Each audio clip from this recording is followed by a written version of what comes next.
नमस्कार दोस्तों, स्वागत है आरपी टेक्निकल स्टडी में। तो दोस्तों, आज हम बात करेंगे डीएमआरसी के फ्यूज पेपर्स की। तो यह पेपर है 13 अप्रैल 2018 का। और दोस्तों, अगर सारे पेपर देखना चाहते हो तो नीचे डिस्क्रिप्शन में लिंक दिया गया है, तो आप वहाँ से सारे पेपर देख सकते हो। तो चलिए दोस्तों, स्टार्ट करते हैं। फर्स्ट क्वेश्चन है, तुल्यकालिक मोटर हमेशा एक समकालिक गति से चलते हैं क्योंकि के मध्य अंतर्घर्षण होती है, अर्थात इंटरलॉकिंग होती है। तो दोस्तों, स्टेटर व रोटर फील्ड के बीच में इंटरलॉकिंग होती है। अगला क्वेश्चन है, रोशनी को मापने के लिए निम्नलिखित में से किसका इस्तेमाल किया जाता है? तो दोस्तों, उसके लिए फोटोमीटर अर्थात दीप्तिमीटर का प्रयोग किया जाता है। अगला क्वेश्चन है, प्रारंभिक प्रवाहित धारा शुरुआत में रिक्त स्थान के बाद में कुछ उच्चतम होती है, तो स्क्विरल केज इंडक्शन मोटर में होती है। दोस्तों, अगला क्वेश्चन है, इंटरफेज के बीच का संबंध जिसे एक स्टार या डेल्टा तरीके या फिर दोनों ही तरीकों से जोड़ा जा गया है, किस रूप में जाना जाता है? तो दोस्तों, उसे फेज कनेक्शन के रूप में जाना जाता है। नेक्स्ट क्वेश्चन है, एक तार की मोटाई को किसका उपयोग करके मापा जा सकता है? तो दोस्तों, उसके लिए वायर गेज का प्रयोग किया जाता है, तार गेज का। क्षारीय सेलों में निकल हाइड्रोक्साइड तथा निकल पाउडर का इस्तेमाल किस रूप में किया होता है? तो दोस्तों, वह धनात्मक प्लेट के रूप में किया जाता है। अगला क्वेश्चन है, निम्नलिखित में से किस नियम के सत्यापन के लिए तांबा और सिल्वर वोल्टमीटर का उपयोग किया जाता है? तो दोस्तों, फैराडे का दूसरा नियम होता है, फैराडे का सेकंड नियम। अगला क्वेश्चन है, एक तापीय वाल्व आधारित सर्किट है जो इनपुट सिग्नल के आयाम को बढ़ाने में सक्षम है, तो वह है एक एम्पलीफायर। अगला क्वेश्चन है, वाष्प टरबाइन में एक प्रमुख चालक पर आधारित दो पोल अल्टरनेटर की आवृत्ति उत्पन्न कर सकता है? तो दोस्तों, वह 300 आरपीएम व 50 हर्ट्ज आवृत्ति उत्पन्न करता है। अगला क्वेश्चन है, कार्बन फिलामेंट लैंप किसका उदाहरण है? तो दोस्तों, वह होता है एक उद्दीप्त लैंप अर्थात इनकैंडेसेंट लैंप। नेक्स्ट क्वेश्चन है, निम्नलिखित में से कौन सा विकल्प बुनियादी सुरक्षा नियमों में से एक है? तो वह है मशीन चलाने के दौरान कर्मचारी को सावधानी बरतनी चाहिए। अगला क्वेश्चन है, किसी द्रव माध्यम से विद्युत प्रवाह करने पर होने वाले रासायनिक परिवर्तनों की प्रक्रिया को कहा जाता है? तो उसे कहा जाता है इलेक्ट्रोलाइसिस। दोस्तों, अगला क्वेश्चन है, किसी चुंबक की आकर्षण शक्ति अधिकतम किस पर होती है? तो वह होती है चुंबकीय ध्रुवों पर अर्थात चुंबकीय पोलों पर। ध्रुवों को पोल भी कहा जाता है। दोस्तों, अगला क्वेश्चन देखते हैं, तुल्यकालिक मोटर में पोलों की संख्या दर्शाने वाला कारक क्या होता है? तो वह होता है आपूर्ति, आवृत्ति और गति अर्थात फ्रीक्वेंसी और गति। आर्मेचर के प्रोग्रेसिव लैप वाइंडिंग में सामने वाले पिच के बीच का संबंध किसके द्वारा निरूपित किया जाता है? तो वह किया जाता है धनात्मक संकेत के द्वारा। अगला क्वेश्चन है,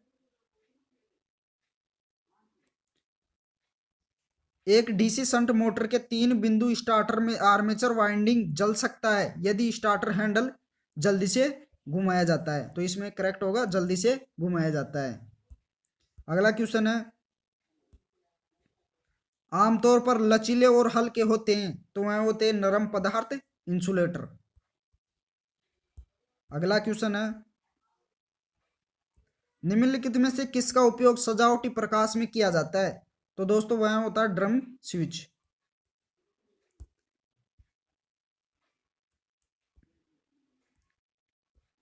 किसी पदार्थ के 1 सेंटीमीटर की लंबाई तथा 1 सेंटीमीटर स्क्वायर अनुभागीय क्षेत्रफल के प्रतिरोध को कहा जाता है, तो उसे कहा जाता है विशिष्ट प्रतिरोध। दोस्तों विशिष्ट प्रतिरोध को प्रतिरोधकता भी कहा जाता है।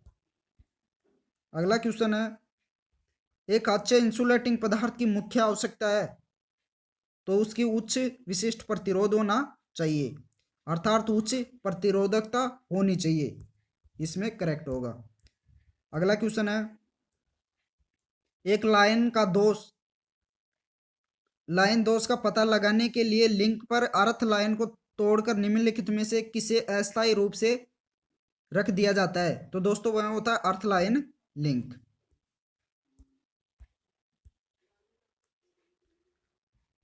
FET अर्थात फील्ड इफेक्ट ट्रांजिस्टर में वो टर्मिनल जिसके माध्यम से चैनल में बहुसंख्य वाहकों का प्रवेश होता है वह कहलाता है, तो वह होता है स्रोत, जिसे सोर्स भी कहते हैं। निम्नलिखित में से कौन सा मोटर AC और DC दोनों पर काम करने के लिए डिजाइन किया जाता है, तो वह होती है यूनिवर्सल मोटर, करेक्ट आंसर। अगला क्वेश्चन है, एक समान और स्थिर चुंबकीय क्षेत्र में कुंडलन को स्थानांतरित करके कुंडलन में प्रेरित EMF को कहा जाता है, तो दोस्तों वह कहा जाता है गतिशील प्रेरित EMF।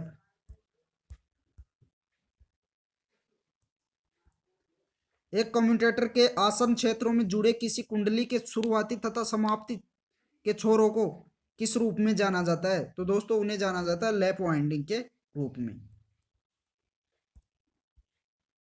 अगला क्वेश्चन है, स्टार कनेक्शन में न्यूट्रल तार के सामान्य पॉइंट से लिया जाता है, तो वह लिया जाता है 3 वाइंडिंग से, 3 वाइंडिंग।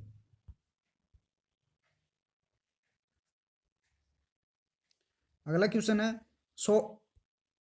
शॉर्ट पिच वाइंडिंग विधि में बिना चिंगारी के कुंडलियों की चौड़ाई से कम रखी जाती है, किसकी चौड़ाई से कम रखी जाती है, तो दोस्तों वह पोलों की संख्या से कम रखी जाती है, पोल से। अगला क्वेश्चन है, शंट जनरेटर में कोल निम्नलिखित विकल्पों में से किसके लिए प्रयुक्त किया जाता है, तो दोस्तों वह ऑटोमोबाइल होता है, ऑटोमोबाइल के लिए प्रयुक्त किया जाता है। अगला क्वेश्चन है, का उपयोग करके ऐसी आपूर्ति रेखा की आवृत्ति को मापा जाता है, तो वह होता है आवर्ती मीटर। ऐसी आपूर्ति रेखा की आवृत्ति को आवर्ती फ्रीक्वेंसी मीटर द्वारा मापा जाता है। अगला क्वेश्चन है, ल्यूमिनस फ्लक्स निम्नलिखित तरंगों में से किस तरंग से लगातार निकलने वाली ऊर्जा है, तो दोस्तों वह है प्रकाश तरंग। अगला क्वेश्चन है, निम्नलिखित में से किस कुचालक पदार्थ के लिए डाइलेक्ट्रिक स्ट्रेंथ के माप की जांच की जाती है, तो वह होता है ट्रांसफार्मर ऑयल। निम्नलिखित में से किस तड़ित रोधक में सर्ज अरेस्टर के रूप में छड़ का उपयोग किया जाता है, तो दोस्तों वह होता है road gap arrester. Next question है,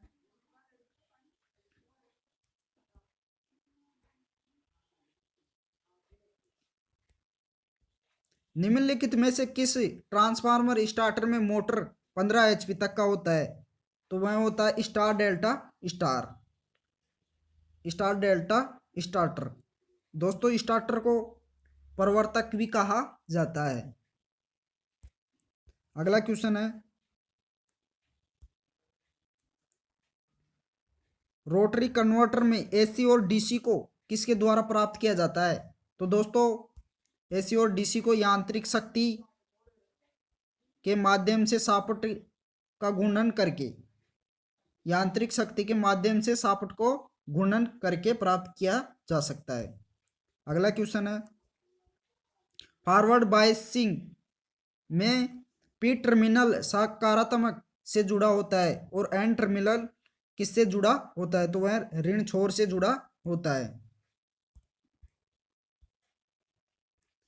अगला क्वेश्चन है, सुधार अर्थात रेक्टिफिकेशन के उपयोगों में से एक है, तो वह डायोड। क्या है? डायोड। अगला क्वेश्चन है, संपीड़ित कार्बन पाउडर और एक उपयुक्त रेजिन बंधक युक्त प्रतिरोधों को कहा जाता है। तो उन्हें कहा जाता है कार्बन कंपोजिशन प्रतिरोध। कार्बन कंपोजिशन प्रतिरोध। अगला क्वेश्चन है, इंटरपोल पद्धति में इंटरपोल्स को मुख्य पोलों के बीच रखा जाता है ताकि स्पार्किंग कम हो सके, क्योंकि स्पार्किंग कम हो सके। दोस्तों अगला क्वेश्चन है,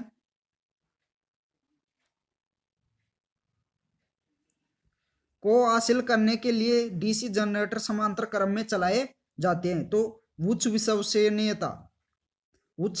विश्वसनीयता को हासिल करने के लिए डीसी जनरेटर समांतर में चलाए जाते हैं। अगला क्वेश्चन है,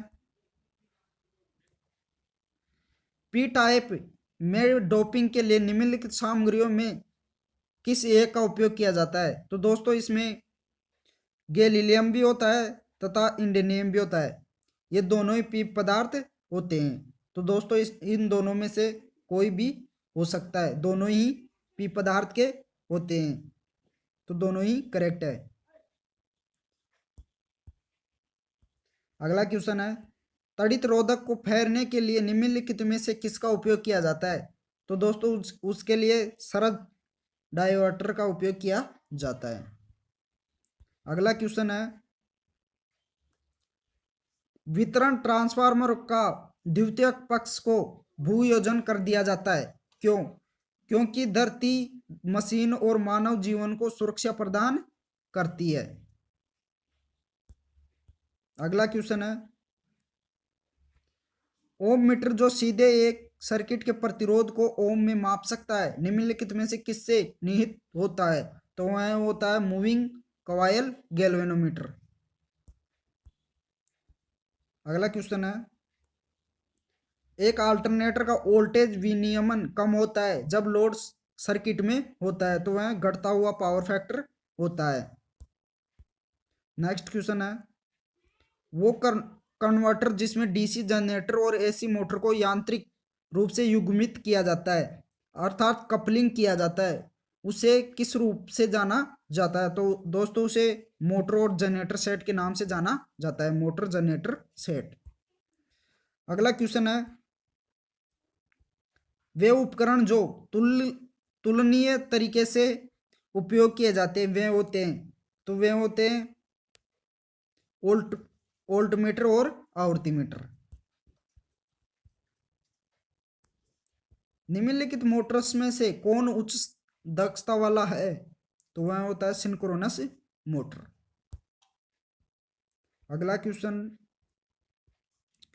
निम्नलिखित में से किस में शुरुआती धारा को एक ऑटो ट्रांसफार्मर का उपयोग करके घटाया जाता है। तो वह होती है ऑटो ट्रांसफार्मर स्टार्टर।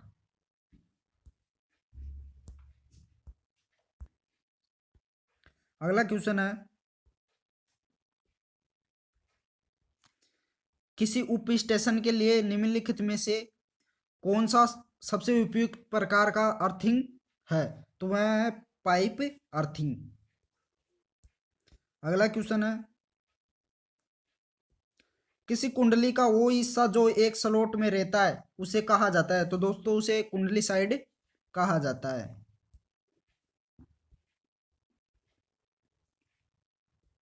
यदि उल्टी ढलान की मात्रा एक निश्चित मान से अधिक बढ़ जाती है तो धारा की तीव्रता अचानक बढ़ जाती है, इसे किस रूप में जाना जाता है। तो दोस्तों इसे सहसंयोजक बांध के टूटने के रूप में जाना जाता है।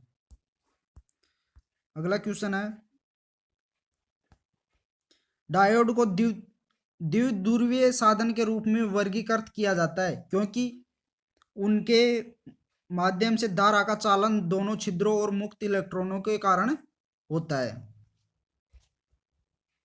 अगला क्वेश्चन है, आर्मेचर प्रतिक्रिया आर्मेचर विद्युत धारा द्वारा किस पर निर्माण किए गए चुंबकीय क्षेत्र का एक प्रभाव है। तो वह क्षेत्र फ्लक्स पर निर्माण किए गए चुंबकीय क्षेत्र का एक प्रभाव है।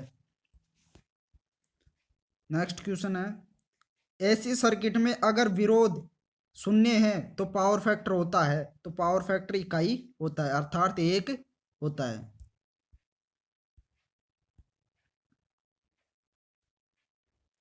निम्नलिखित में से कौन एक युग्मित एम्पलीफायर से संबंधित है? तो वह है प्रत्यक्ष युग्मित एम्पलीफायर। नेक्स्ट क्वेश्चन है, एसी उत्पादन करने के लिए इलेक्ट्रॉनिक इन्वर्टर पर आधारित होता है। किस पर आधारित होता है? तो वह होता है एक ओसिलेटर सर्किट पर। दोस्तों अगला क्वेश्चन है, वो ट्रांसफार्मर जिसमें एक ही कुंडली प्राथमिक और द्वितीय दोनों कुंडलियों का कार्य करती है वह कहलाता है। तो वह ऑटो ट्रांसफार्मर कहलाता है। चुंबकीय बल के पीछे फ्लक्स घनत्व का रहना कहा जाता है। तो दोस्तों वह होता है हिस्टैरिसीस। अगला क्वेश्चन है, किसी मोटर में बल आघूर्ण फ्लक्स तथा धारा के मान के गुणनफल के समानुपाती होते हैं। तो वह होता है चुंबकीय संतृप्ति बिंदु मान के गुणनफल के समानुपाती। अगला क्वेश्चन है, निम्नलिखित में से को क्या एक अच्छे विसंवाहक का लक्षण है? इंसुलेटर का लक्षण है। तो इसका लक्षण है इसका विशिष्ट प्रतिरोध उच्च होना चाहिए, अर्थात प्रतिरोधकता उच्च होनी चाहिए। सापट लोड को अव्यवस्थित किए बिना निम्नलिखित विकल्पों में से किसके द्वारा एक सिंक्रोनस मोटर के पावर फैक्टर को बदला जा सकता है? तो क्षेत्र उत्तेजना को बढ़ाकर पावर फैक्टर को बदला जा सकता है। वह मोटर जिसमें फील्ड सीरीज वाइंडिंग द्वारा फील्ड वाइंडिंग का विरोध होता है कहलाता है डिफरेंशियल मोटर। दोस्तों अगला क्वेश्चन देखते हैं, एक नो लोड स्थिति में एक अल्टरनेटर द्वारा उत्पन्न ईएमएफ उसके बराबर होता है। तो वो होता है टर्मिनल वोल्टेज की। एक नियंत्रक प्रणाली के थायरिस्टर पर कम वोल्टेज ड्रॉप के कारण दक्षता उच्च होती है। दोस्तों लाइक करना ना भूले, फटाफट लाइक कर दीजिए। अगला क्वेश्चन है, डीसी मोटर में गति पर नियंत्रण द्वारा क्षेत्र या आर्मेचर प्रतिरोध का परिवर्तन न करके उपयोग किए गए वोल्टेज को बदल कर प्राप्त किया जाता है। तो वह होता है प्रयुक्त वोल्टेज में बदलाव।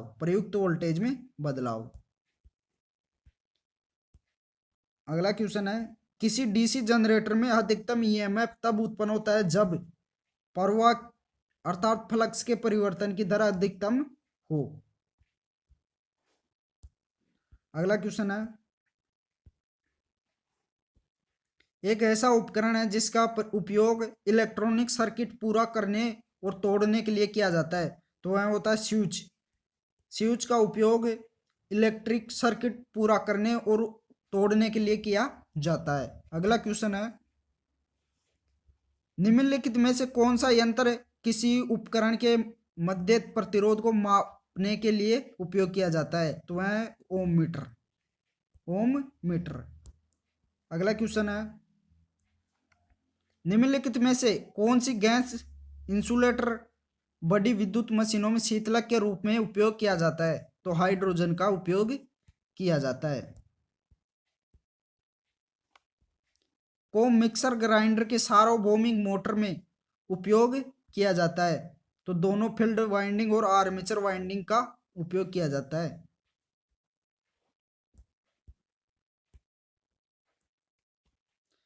किसी माध्यम नियंत्रक और उपभोक्ता उपकरण युक्त एक सर्किट को कहते हैं? तो उसे कहते हैं एक बंद सर्किट अर्थात क्लोज्ड सर्किट। भूयोजन के निम्नलिखित किस तरीकों में कास्ट आयरन पाइप की आवश्यकता होती है? तो दोस्तों इसका आंसर है पाइप अर्थिंग। एक चक्कर में किसी एसी के ईएमएफ या विद्युत धारा के सर्वोच्च मान को कहा जाता है पीक वैल्यू अर्थात शिखर मान। अगला क्वेश्चन है, ट्रांजिस्टर जो केवल उच्च धनात्मक गेट वोल्टेज के साथ वर्दी मोड पर चलाए जाते हैं कहलाते हैं? MOSFET, MOSFET. तो दोस्तों वीडियो पसंद आया हो तो लाइक कर दीजिए और अपने दोस्तों को शेयर कर दीजिए, और अभी तक चैनल को सब्सक्राइब नहीं किया है तो नीचे दिए गए लाल बटन को दबाकर सब्सक्राइब कर लीजिए, और साथ ही बेल आइकन को भी प्रेस कर लीजिए ताकि आगे के सभी नोटिफिकेशन आपको मिलते रहे। और कमेंट बॉक्स में कमेंट करके कोई भी सवाल हो तो सवाल कर सकते हो। Thanks for watching.